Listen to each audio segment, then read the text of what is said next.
Tennessee is a fairly quiet place. Much of its land is uninhabited, and if any given area or town is populated at all, there's a fair chance it is inhabited by less than 2,000 people.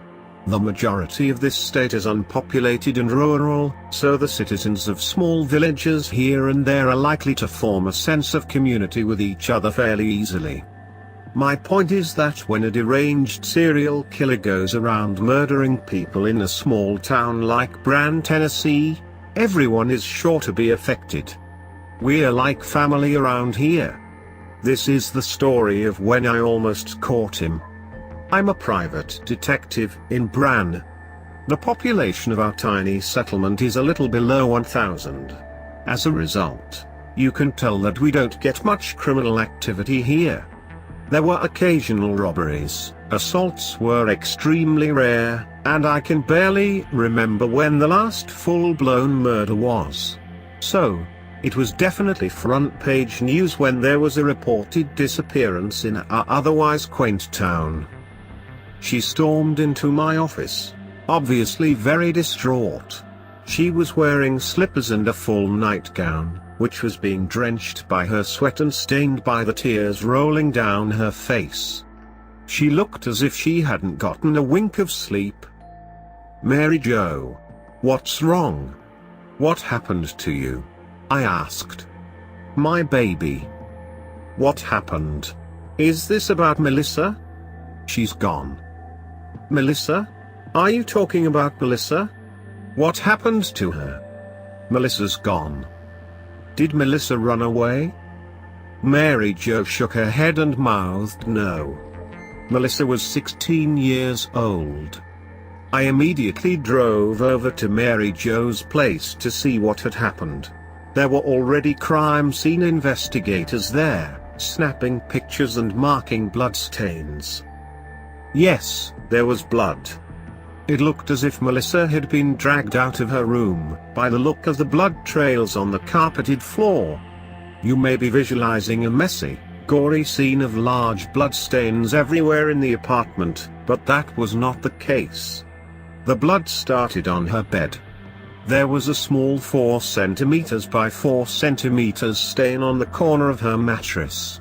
There were tiny drips on the floor at the edge of her bed. Visualize a faucet about 3 feet above the ground, dripping blood slowly onto the floor. Then, there was a thin line leading from her bed to the front door. It looked as if an artist painted a line of red from Melissa's room to the door with a paintbrush. It was a very unusual scene, and everyone was baffled as to what happened here. Mary Jo claimed to be away on a business trip when it happened, and she discovered the scene when she got back. Apparently, Melissa had been absent from school for 2 days, but they couldn't seem to be able to contact Mary Jo to tell her. From then on, Mary Jo was considered a suspect, but I knew she wouldn't be capable of hurting her daughter. She loved Melissa very much. That night, I went home with a sick feeling in my stomach. Who would do something like that to a little girl? As I was pulling into the driveway, I noticed that my mailbox flag was up. I didn't remember putting a letter inside of there, so I flipped it down without much thought. The next day I went to my office to find a slip of notebook paper in my desk drawer, which was quite strange considering you could only unlock the door to my office using a key only I had. The paper simply read, "Go." Under that fairly concerning caption was a pair of coordinates. Okay, by now I was thoroughly freaked out. I contacted the local police about this note, and they showed up at my office within 5 minutes. I asked them to accompany me in going to these coordinates. They were desperate for leads on Melissa's case, so they reluctantly accepted. The coordinates were located in a very deep, forested area, almost 4 miles away from any kind of road. There was seemingly nothing there until we started digging. We found a body. It was definitely not Melissa. It was a man, probably 50 to 55 years of age. He had a deep laceration in his chest area, and his left hand was missing. It was cut off by some sort of knife or saw. I retched. I had never seen a dead body before. Nobody at the scene could identify the man. I was absolutely petrified at that point. I still had no idea who left the note in my drawer, and how they could get into my office in the first place. Was the person who left the note the same one who abducted Melissa? I still felt queasy when I went back home and drove up to the mailbox to check and see if I got any mail. To my surprise, there was a small envelope with my name on it. I took it inside. I felt an undeniable sense of dread, and my first response was no. Don't open it. Whatever happens, don't open the package. I tried to be calm, but I just couldn't. I was freaking out, and I had no idea what to do. I locked all doors and windows and closed all blinds and curtains. For one of the first times in my life, I felt like I wasn't safe in my own home. I needed some rest. Yeah, I thought. It'll all get better in the morning. I set the envelope on my nightstand and tried to fall asleep. My phone rang. I looked at the screen, and Mary Jo was calling. Why would she call at this time? I wondered. I answered the phone. Mary Jo? I heard her sobbing on the other line. THF. She started crying again. I was holding back tears. This was obviously bad news. They found Melissa. Oh my God, is she okay? No. She's dead. She broke into tears. I didn't need to hear the rest of that word to know what happened. The line cut off after that. I felt defeated. Nothing like that ever happened in Bran until then. I felt so sorry for Mary Jo, and what she must have been going through. My heart still aches for her now. My eyes wandered over to the envelope. Somehow, I knew I had to open it. Inside the manila envelope were many Polaroid pictures with captions underneath each and every one. The pictures were of at least 11 dead bodies, and all had one of their limbs chopped off. The photographs all had names under them: Brian, Shelby, Donald. I hesitated. One of the pictures had the name Melissa under it. I was feeling so many emotions at once: dread, anger, sadness, fear, confusion. Who sent this? Who sent these pictures? Why? Why are they doing this to these people and teasing me about it? The phone rang, and it was Mary Jo again. I answered. At first, total silence. Then, white noise. Mary Jo? The white noise got louder when I said this. I could barely hear a distorted, freakish voice start mumbling gibberish. No matter how hard I try, I cannot describe this voice to you. I couldn't tell if it was male or female, old or young. It was horrifying. After 10 seconds of the mumbling and white noise growing louder and louder, everything stopped. There was absolute silence. I held the phone to my ear, listening to any kind of noise. Just then, I heard the voice. Did you like the photos I gave you? I hung up the phone. No. This was a mistake. This was all a mistake, I thought. I should have never opened that envelope. I was panicking. Nothing could calm me down. What I heard next terrorized me beyond belief. Drip. I heard a faucet running. I had never opened a single faucet since I had arrived at home. I lived alone, too. No pets. I don't know what made me do it, but I foolishly stepped out of bed to turn the damn thing off. I stepped out of my room in the dead of night, my surroundings completely silent other than the trickling faucet downstairs. I climbed down the stairs, slowly and quietly. I immediately felt like I was being watched. I felt so uneasy, but I locked all the doors, so I knew I should be okay. Besides, how would I be able to sleep with that faucet constantly running? The dripping was coming from the kitchen sink. I put my hand on the cold metal handle and turned off the faucet. I immediately realized that the faucet was sticky. I instinctively brought my hand up to my nose, and it reeked of copper as if I had used a penny to wash my hands. I turned on the light. Dried blood. I swiveled around, frantically looking in all directions for an intruder, but there was no one. In the darkness, I didn't see a single shadow. I didn't hear a single peep. I felt so vulnerable in those moments. I was so afraid. Within seconds, I sprinted up the stairs and down the hallway to my room. Just as I turned around to face the hallway and close the door to my room, I saw it. It was standing at the end of my hallway. It was dressed in a brown suit and fedora, with black gloves on the hands of its freakishly long arms. It was almost 7 feet tall, and its most notable aspect was its face. It had no face. Almost all of its features were gone. It had bright reddish-violet skin, and it didn't have a nose, nor eyes, nor ears. Just an enormous, gaping mouth, grinning at me. It ran toward me, and its jagged, bizarre movements were unlike anything that walks on this earth. I slammed the door to my room and locked it. I heard the horrifying sound of its heavy body slamming against my bedroom door. Immediately, I opened the drawer on my nightstand to get my pistol. A sudden clicking noise startled me as I grabbed the gun. It was the sound of the lock on the door, slowly turning to an unlocked position. The creature was opening the lock without touching the lock handle. I aimed my gun straight at the door. It slammed open the door and charged straight at me. I shot once.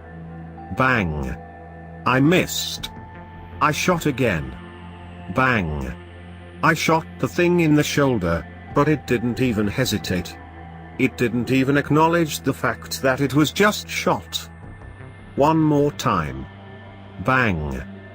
Point blank in the head. It didn't stop. It didn't react. It kept running, and it reached me. The creature slammed me against the wall and grabbed me by both hands.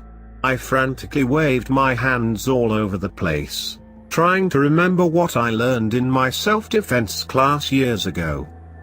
It was no use. It had me under control. I used all of my energy and strength to reach over to the gun and cock it. Violently and suddenly, before I could react and pull the trigger, it swiveled both of my hands toward my bedroom window, and I pulled the trigger too late. Bang! I could hear the smashing of glass as the bullet traveled through the window. It tried to force me onto the bed, presumably to tie me up. But I refused to let it. I pushed away from the bed and unintentionally veered us toward the broken window. It steered us closer to the window, and I couldn't fight back. With one final shove from the creature, I fell from my second-story bedroom window.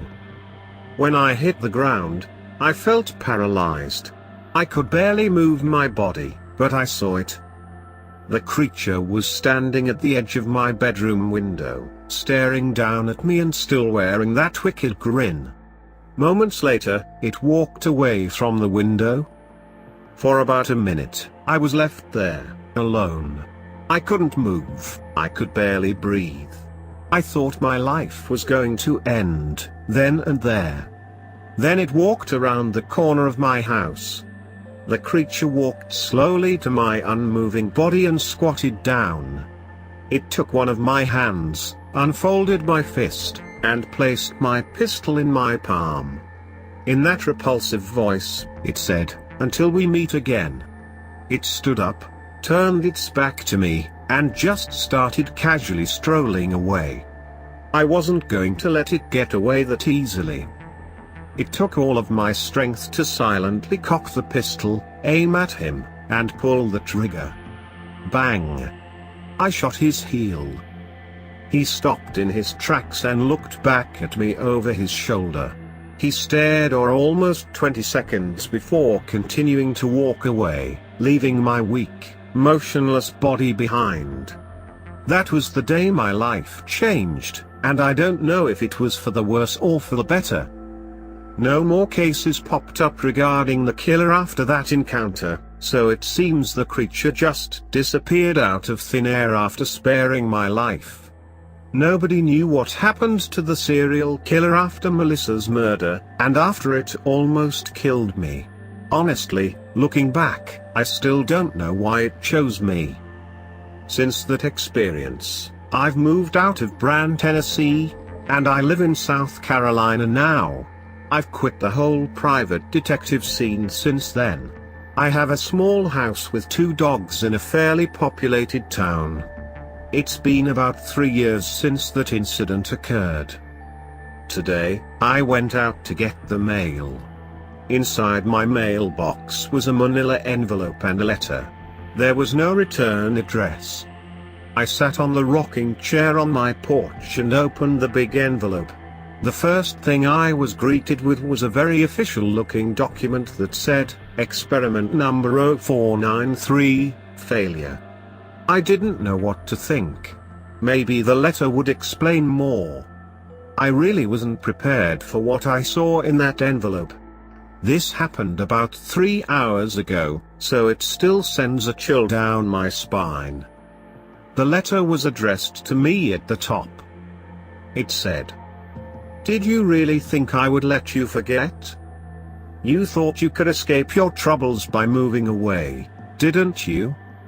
Well, you were wrong. Maybe you should come back to Bran and stay for a while." Signed, 0493. There was dried blood on the letter. I immediately knew who had sent it, and was overcome with a sense of dread. I looked at the files and decided to sift through them. There were very strange images and logs detailing a horrifying experiment based around creating a brand new species of intelligent humanoid creature. Think about what you would find on the deep web, and how you would feel if you stumbled across some disturbing content. This was how I felt. Near the end of all the files was a picture. It was a photo of the thing that attacked me that fateful night 3 years ago. It was captioned, "Dangerous carnivorous creature. Highly intelligent. Too aggressive. Termination should begin immediately." Just then, my TV turned on. I didn't even touch the remote. It was just sitting on the table. The television was on the news channel, and a large headline flashed across the screen: "Massacres in Tennessee. Serial killings instill fear in the state's citizens." My jaw dropped. He's back. So, what do you think, guys? Is it time to pay Bran one last visit?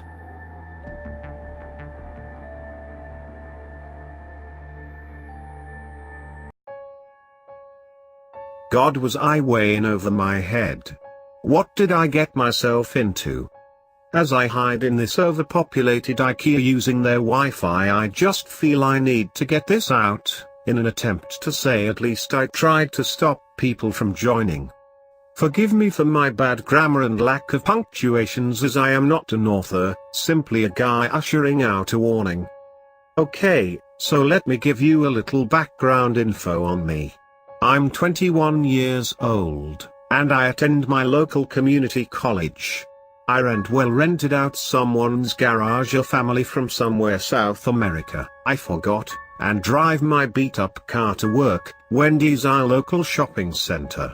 I guess you can say I suffer from anxiety according to my psychiatrist, supposedly stemmed from stress, but I think it comes straight from my extreme boredom. I mean, I've explained my uneventful life. I've only been doing the same thing for about 2 years. Well, I was.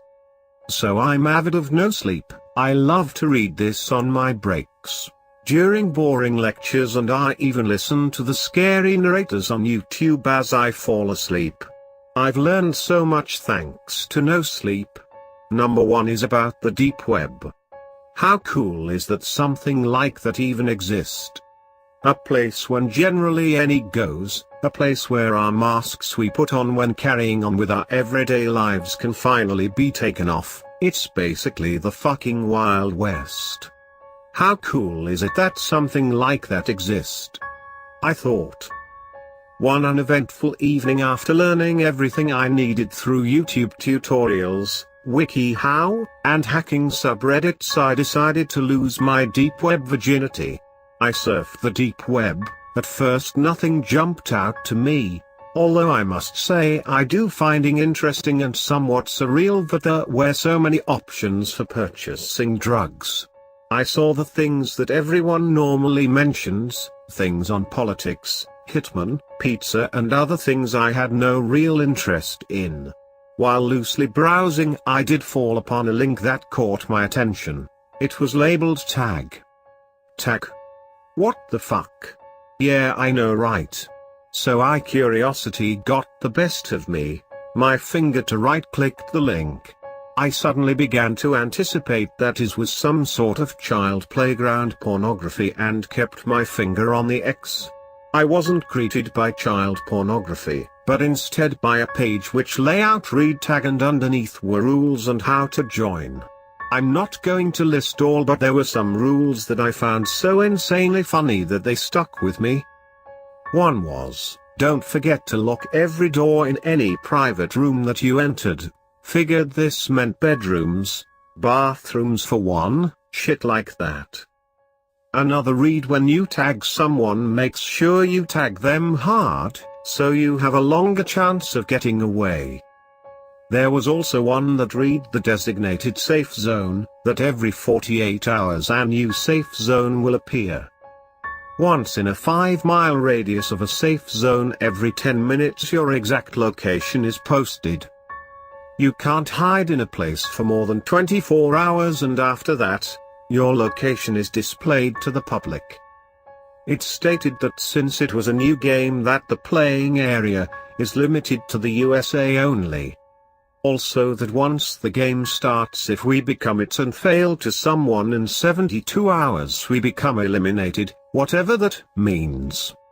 So I joined the game of tag thinking this must be some sort of joke or maybe like an online game or some new beta. I mean, it sounded cool and all, so I signed up, giving all fake information of course, and as soon as I'm done I get window that reads thanks to for signing up for tag. We looking forward to playing with you. I exit the screen once I noticed that it wasn't an online game and I brushed it off. Until 3 days after that, which was yesterday, when I got back home from work, I noticed a package outside my door. I opened it and it was a Pixel phone, the one by Google. I at first was suspicious, but then being that I owned a shitty Android, I figured finders keepers. As I opened my new Pixel, I only saw an app, tag. I opened the app, I see that 1,000 users are now playing and that 50 users are IT. The app's layout was somewhat interesting, with it somewhat similar to the layout of Facebook, where you have a public feed that you can post to, a profile, and private messaging. Somehow they had all my correct information plugged into my profile, which really made me uneasy. So, as I wondered why or how they got my real info, I noticed that they didn't have a photo of me or anyone in the app. Instead, it had a clear avatar, almost how it looks on Instagram before you add an event and a green circle next to it. I've been around a couple of beta servers, which is what I believed this was, and on those servers, I normally find people just as confused as me. So I post to the public, hey, noob here, anyone knows what's up with this app? 5 minutes after, I get a comment from someone named Stratton Clark saying, yeah, it's a really cool new app, only thing is that your experience depends on your location. Mind giving me your zip code and or PMing your address so I can verify it for you? I'm an admin that surfs public post in order to help out our newcomers. I was glad to have gotten a response, but something kind of caught my attention about Dratton. You know how I said my profile had a green circle next to it? Dratton's was red. I'm Dratton giving him my address because you know he was an admin. As soon as I messaged him, he instantly messaged me back saying see you soon. I was totally confused to be the whole situation. I messaged back and waited for a response and got nothing. As I sat in confusion, I got a new message from someone with a green circle. Her name was Caroline Wright. Her message simply read, he's not an admin, he's it. Was she talking about Dratton? If she was, why would he lie to make me it? What happens to you if you become it, and how do I get tagged? All of those thoughts ran through my mind as I, out of confusion, toss my pixel and turn on my idiot box. Hours pass and I decide to shower. As I come back, me being in the garage, I get a small view of the street. It being about 2 a.m. I notice a car that completely looks out of place. In the car I notice a man staring into the house. I don't know exactly what he's staring at or looking for, but he doesn't notice that I am looking at him. I sort of brushed it off and got some sleep. I woke up to the doorbell ringing. I normally know it's never for me, but I can always hear it. I decide to look out onto the street and I immediately notice that that car is still there. Instead, there is no one in the front. As I get a rough view of who is at the door, it is a man that stands at about 6 feet, dressed in a somewhat casual trench coat and jeans. Is this Dratton? He looks past the 5 feet mother that greets him at the door with questions as to why he is there. I get my pixel and message Caroline, I think Dratton is here, what should I do? She messaged me back instantly, get out. I have no real idea what the hell is going on and begin to grab a few things. After I grabbed everything I figured I'd needed, I took a look out to notice Dratton had eased his way into the home. Fortunately, they've never known how to pronounce my name, and the fact that I lived in the garage should buy me time to get out. Good thing I always parked on the curb, right? So I enter my hoopty and get out of there as fast as I can. I message Caroline demanding to know what the fuck is going on and why the hell did this guy actually show up to where I lived. She told me she'd rather tell me at the safe zone if I can make it there without becoming it. She gives me an address, which to my convenience wasn't more than 2 hours away from me. 20 minutes into driving, I get an alert on my pixel, a private message from Dratton. Seems I just missed you, bud. The lovely people you live with let me into your room, and you left a few things, like your last term school ID and a few car insurance bills I noticed just lying around. So now I have the privilege of knowing what you look like and what you drive. It's only a matter of time, buddy. See you soon. This made my balls drop. Those things weren't just lying around, those things were carefully put away. That fucker went through my things. I pull into the nearest overpopulated store I can find in order to try to process what the fuck is going on. I'm about an hour away from the safe zone and don't know what to expect. I'll keep you all updated once I get there if they have Wi-Fi. Hopefully, then I'll know what the hell I got myself into and how I can get the hell out. Maybe I'll get to meet Carolyn. What the fuck? What the fuck? What the fuck? Please tell me this is a dream. Please, someone tell me how to wake up from this nightmare. I've finally made it to the safe zone, and let me tell you. Wait, first let me start off from where I stopped. So after finishing my last entry, I left IKEA. Still unaware of what Dratton wanted from me exactly, I tried to push it to the side in order to focus on getting to this safe zone and finding some fucking answers as to what the fuck is going on. IKEA, being about an hour away from my destination, gave me a lot of time to think the worst. Full of dread, I continued on to my presumed destination, After about 45 minutes of driving, I stumbled upon streets with flooded cars, families, endless street lights. Then it finally hit me. Why didn't I notice it before? The safe house is in. I'd actually prefer to be on record not stating my location, but I will give you a hint. There are fricking casinos and what I think are hookers everywhere. Alright, so one of these buildings is the safe zone? Great, let me hurry up and get there. While impatiently waiting for a light to turn green, I noticed something. Someone in my rear view mirror.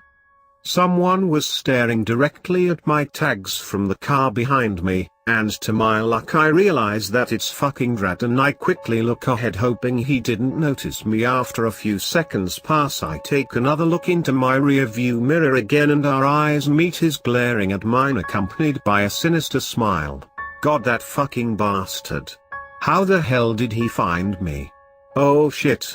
I suddenly remembered the rule that said something about my location becoming public when I become 5 miles of the safe zone. This fucker must have been waiting around for me. I see Draton reach into his glove compartment to bring out something that looked somewhat like a dart gun and proceed to aim it at me. To my luck, the light I've been waiting on turns green and immediately speed, swerving to my neighboring lane and being attacked by a barrage of horns from cars I cut off. Then suddenly something, maybe a sort of bullet or a tranquilizer, pierces through my window, barely missing my neck. Is this dude trying to kill me? Fuck. I got off the main road and entered a side road the first chance I got, in an attempt to escape the Draton's aim. As I'm pulling through the side road looking for a back way to my destination that was only about 1 mile away, I suddenly run over a fucking call drop. Where did this come from? Was this a bad road? As my car comes to a slow but sure stop, I notice a couple emerging from one of the smaller casinos on this side road. I am immediately drawn to what's in their hands. It's the same thing Draton carried earlier. Fuck, these two are playing tag as well, and the set a trap. Shit. I totally forgot Draton isn't the only person that's it. There were 49 other fuckers I had to worry about, and I can't even handle Draton. As the girl gave me a wicked smile, what I assume is her boyfriend pointed that thing at me and fired. I dropped my head, barely dodging and having whatever he shot lodged into the headrest of my driver's seat. I grabbed a backpack and crouched out of the car. I caught a glimpse of what it was that he shot. It was a sort of fucking tranquilizer. Is that what it means to become it? What the hell? Why are they shooting this at me? I had absolutely no intention sticking around to ask them. As another tranquilizer flung into my car at an attempt on my head, I ran as fast as I can to the main road, entering a pretty populated strip, where the safe zone happened to be. Running through the crowds, I constantly looked at my pixel, to find out which one of these buildings was the safe zone. I finally get a glimpse of what the safe zone is. It's a huge fucking hotel. As soon as I begin to let me guard down in relief that the safe zone, I spot Draton in a distance with one hand in his pocket and the other on his pixel, frantically looking around for me. Shit, this guy is between me and the safe zone. I wondered how I would get by him. To my luck, next to me stood one of those stands for tourists that had weird things like hats, shades, scarves, etc. It was being bombarded with questions from families, so I took that as the perfect opportunity to borrow a few items. I swiftly grabbed a hat and shades, going basically unnoticed other than to some kid who looked to be about the age of 10. He was with his parents and what I assume is his older sisters. As he stared at me slowly walking away, I made a silent gesture that this should be kept between us two. He smiled at me and pocketed shades. What a cool kid, I thought as I turned my attention back to the destination. Seeing Draton scan the crowd was scary. I blended in with a group of people that seemed to be around my age, college goofballs. I kept my head down, trying not to make it obvious that I am hiding from someone. I pretended to be looking at my phone as we passed Dratton. Passing him, I felt him stare us down, but was welcomed with relief when we were in a comfortable distance. I was about 300 feet from the hotel when the assholes next to me decided to start rough playing and shoved each other into me, causing me to fall. As I fell, my shades came off. The guys tried apologizing with the simple "sorry bro." God, I was pretty frustrated, but that frustration certainly turned to fear when I saw Dratton had noticed me now that I had my shades fallen off and was charging at me like a bull, pulling out what was in his pocket. I rushed to my feet, shoving the boys into Dratton's view so he doesn't have a clear shot. I had gambled that he wouldn't shoot them. Luckily he didn't. I heard the boys swearing threats after I pushed them and ran, but I didn't care now that I was about 50 feet from the hotel. The hotel had revolving doors. I just knew I needed to get in. I had no time to look back, as that would slow me down. Running through the crowds in an unorthodox fashion, I finally made it to the revolving doors. As I begin to push it, I notice a tranquilizer scarcely miss my hand. I look back as I entered the hotel to see Dratton outside swearing. I sighed of relief and walked towards front desk clerk. She noticed me coming to her and greeted me with a smile. "Hey, how can I help you?" Yeah, I was told to come here," I replied. "You were told, or were you drawn in because you needed a safe place to rest?" I automatically knew she was giving me a hint. So this whole place isn't for tag players? Makes sense, I guess. "Everything above the 10th floor is reserved for tag players," she said. "Just make sure you sign in with the administration system, okay?" I responded before walking towards the elevator. Wow, this thing is real. This is really my life right now, I thought. I have no idea what I'm running from or who is even behind this crap of funding it. Oh shit, Carolyn. I arrive at the 10th floor and I see a sea of people, more than 100 socializing. There are food courts, bars, live performances, and other crazy shit. Dude, I wouldn't think that in one of those parties from Eyes Wide Shut minus the nakedness and the mask. Confused, I decided to think this over with a drink. I was over to the bar and asked for a Coke. Coming right up, the bartender replied with a healthy smile. I sat at the bar and just looked around, completely stunned at what my eyes are allowing to witness. Next to me sat an older gentleman who noticed how overwhelmed I was. "I see you're one of the new batches of players, huh?" He stretched out his hand in order to shake mine. "Yeah. Hey, my name is..." He immediately cut me off. "Look, don't go around giving out your name like that. You never know when someone here will be it. We have our names on the app but no pictures. You never want someone to get a name or face." I hadn't put that together. Fuck, I can't trust anyone yet, and here I was about to make the same stupid mistake I made with Dratton. Living in a boring town most of my life has made me too open. I walked away from the bar and into the crowd looking for where to sign in. As I walked through the people, trying not to get distracted by what's going on, finally make it to a table where people are signing a paper. There's a line, but it's not too long. I asked the woman in front of me if it was the right line to sign in. She looked at me, then the line, and then continued what she was doing. Guess it was an obvious question. I keep silent until it's my turn to sign in. I found my name and there's a room number next to it. What the fuck? Did I get my own room? What is this, and why I am the only that seems to not know what the hell is going on? I go up to my room, which is on the 13th floor. I wondered if the doors would be unlocked because I didn't get a key, although I got my room number. I approached my door, immediately realizing that it's locked. I notice a pad that looks like a thumb scanner. Out of sheer curiosity, I place my thumb on it, and what do you know, the door unlocks.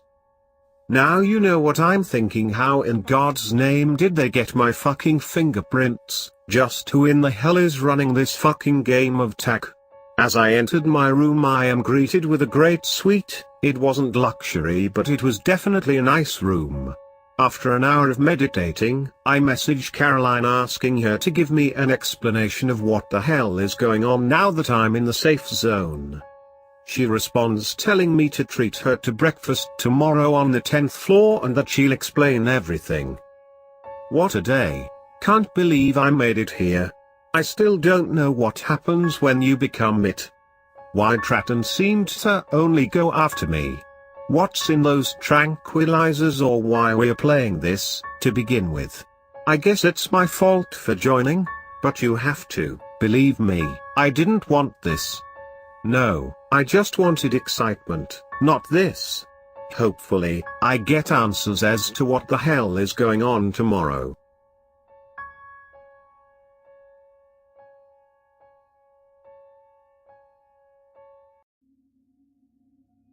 I took a little break for a few days before I decided to go back in the true red rooms. I paid my Bitcoin and got sent a new password. It took a few days before they sent it to me along with another username. I guess this is how they managed to keep it so secretive so that way people couldn't be tracked. I put in my username and password on the first page. This particular red room number 2 brought you to another page that asked for my password. So instead of one page, it went through 2. I guess for extra protection. A bright red screen flashing big bold black letters read Live Dissections Incorporated. Underneath the black box was a list of IP addresses that were recorded. Beside each one were the words permitted or banned. I assumed some people abused their privilege on this site or possibly tried to hack it. They wanted those people to know they were being watched. As for the rules written on the site, they were simple. 1. You can pick and choose from a list of surgical tools. There were cranium drills, bone saws, rib knives and all types cutting and dissecting instruments. The list went on and on. 2. You must keep paying Bitcoin to keep playing. You communicate what you want to be done to the victim through the chat box. You are not allowed to chat with other users or make comments to them. 5 users popped up in the chat box including me. Your waiting time is 5 minutes popped up on the black screen. Then the live stream began to start. I took a deep breath. A man who is obviously sedated is lying in what looks like an old green dentist chair. He is in a blue hospital gown. His wrists and ankles are strapped down. 2 people in doctors' scrubs and masks were injecting him in the arm with 2 different needles. Then the messages started popping up on the chat box. One user typed, "I want to see an amputation of the arm please." Another said, "Drill his head open and pull his skin down over his face as they do with autopsies." Another user wanted a complete organ dissection. Other users typed in a foreign language that I couldn't understand. Ugh, I wanted to puke. I could clearly see the poor man had labored breathing. They must have had him really sedated. All these people were sickly bidding on what they wanted to see. The surgery that won was the arm amputation. I was glad I would not have to view the other 2. I don't think I could have stomached it. The user C Deadriser 5893 must have paid the most Bitcoin. I saw one of the surgeons grab a scalpel as the camera zoomed in. Then he began to cut through the man's hairy arm right above the elbow. Yuck. The guy was alive and dark red blood started gushing out of his arm onto the floor. You could see the muscle twitching underneath as the camera zoomed in on the pink fleshy bloody mess. Now see Deadriser 5893 was typing in the chat box, "Yes, oh yes, this is f-king amazing. I'm getting off right now on this shit." What looked to be a huge towel or gauze pad was placed between the cut-open tissue and stuck in completely through the arm. You could see it hanging out the other side. The hairs on my neck began to stand up. He then began to move it back and forth through the tissue in a sawing motion. He was cutting the remaining attached tendons and ligaments, I guessed. Suddenly, the man started to wake up and moan in pain. His eyes looked a bit squinty. He looked down and literally passed out. They injected him again with the needle. I wanted to look away. Another user named UrgentSurge666, who seemed to know all the steps of an amputation, typed use the bone saw and cut it off. Now, what looked like to be a bone saw was picked up. It looked very eerie with its sharp little teeth-like points. The surgeon gave a thumbs up to the camera and began to saw straight through. The saw hummed as I could see little particles of white bone going up in the air. Scissors were used to finish cutting away the globs of flesh still left in place, and just like that the arm was pulled away. The surgeon tossed it towards the camera. It hit the ground with a loud splat. I wanted to turn the computer off. Our victim was now an amputee. There was a lot of blood coming out. The victim started turning an ashen grey color. This guy was going to die and bleed out. Do you want the artery to be clamped off, or do you want him to bleed out? Popped up on the message in the chat box. One person typed no, and C Dead Rise Air 5893 said, "Let him bleed out, man. He's not gonna want to wake up after all of this." I couldn't believe how casual he was about leading this man to his impending death. I found myself yelling at the computer, "Clamp it off, clamp it off." I knew if I wanted results I would have to pay more Bitcoin, so I did. I typed in "clamp it, save his life." I was this poor guy's lifeline, while he was at the mercy of a bunch of crazy people who wanted him dead. My heart was beating out of my chest. I was sweating, about to have a panic attack. "Kelly clamps," shouted the surgeon. I felt relief as he clamped the bleeding artery off. Thank God. Then the nub was dressed in gauze to stop any extra bleeding. The worst part was when the guy finally woke up. He was laying there for about 15 minutes and the surgeons were slapping him on the face and laughing. He was coming to and in shock. I could see the surgeons undoing the straps and helping him sit up. How the hell could they laugh at what they just did to this poor man? They almost killed him and took a part of his body away for no good damn reason. For what? All for the expense of someone else's pleasure. It made me sick. The man looked down and his eyes bulged out. He looked to be in disbelief. "My arm," he shouted, with a hoarse-sounding voice. I could see the nub moving as if he was trying to figure out where his arm went. His mouth hung wide open. The surgeons were patting him on the back. He began to cry. One of the surgeons motioned for the camera to be shut off. Everything went black. The live stream was over. I shuddered. Unfortunately, I still had 3 more rooms to go.